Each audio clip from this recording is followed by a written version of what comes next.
guys? This is Mateo's 2020 Politics here, and today we're going to be discussing.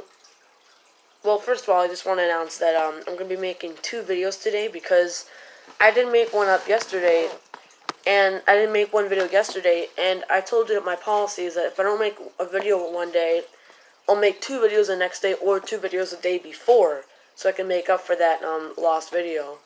But let's say I'm on vacation. I'm in like Puerto Rico for a week because I went there recently. Let's say I'm in Puerto Rico for a week, and I have no time to make any videos. When I get back, I'm not gonna make 7 videos in the first day. That's the rare case where I won't be able to make up the videos. But if it's one lost day, maybe 2 lost days, if you can really stretch it, depending on how much news there is, then I will make 2 or 3 videos the next day. So, who will drop out next? And now, instead of ranting on now, I'm going to say it straightforward. Julian Castro. Why? Look, I predicted he would drop out by the end of October. The whole thing, I have to stop saying that.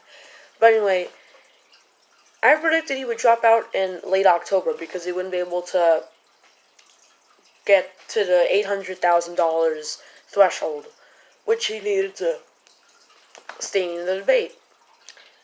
So he actually did make it, and I mentioned in the video that even if he does make the $800,000 polling threshold, $800,000 threshold, man, imagine polling at 800,000.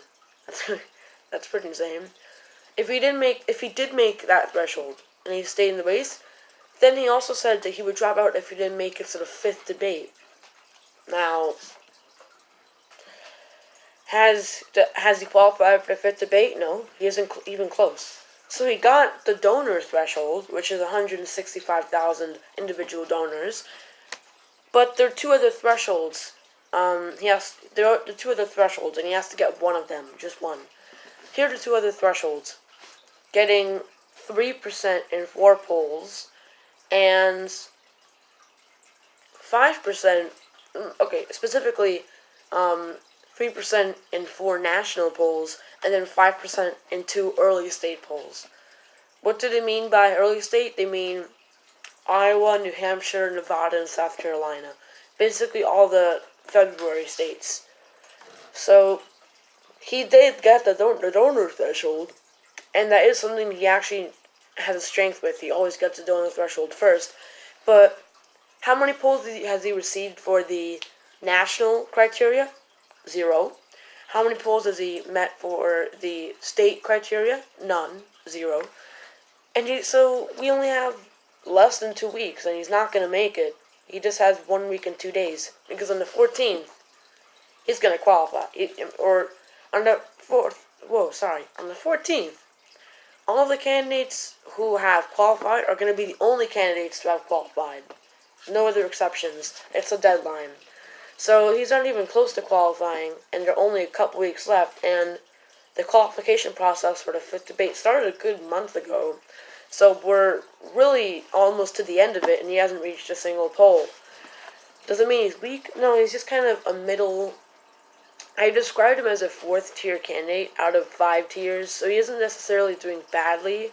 Also considering that the majority of candidates are in the 5th tier, so he's kind of, in terms of the tiers, he's close to the bottom.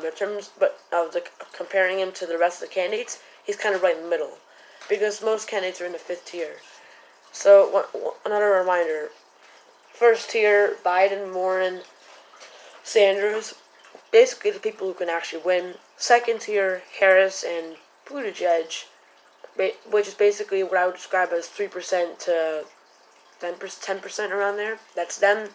3rd tier, you have people like Beto O'Rourke used to be there, but presently you have, why am I forgetting? Cory Booker, Amy Klobuchar, and Tulsi Gabbard has gone into the 2% range recently, so I think you could include her in the 3rd tier. 4th is people like Julian Castro, Tom Steyer. Oh, damn it, I forgot to say Andrew Yang. Andrew Yang is in the 3rd tier. So yeah, 3rd tier you have Yang, Booker, Klobuchar, and sometimes, or recently, Tulsi Gabbard. Fourth year, you have Julian Castro, Tom Steyer, and I don't think there's anybody else in that tier, honestly. I think that I think some of them kind of moved up. Tulsi Gabbard moved up. So yeah, basically just Julian Castro and Tom Steyer. And fifth is anybody polling below 1%. So Julian Castro is polling in the fourth tier, so so it's not like he's gonna win anyway, but he'll definitely drop soon. And I do credit him for, I applaud him for basically realizing that he has to drop out because he's really not doing well at all. So might somebody drop out before him? Yes. I'm not saying for sure. It's just the most likely possibility. But who may drop out? That's the problem. I don't see anybody else who would drop out. I mean, Wayne Messam, we know him. He's never gonna drop out, although he hasn't made it to a single debate, and is polling at like 0%.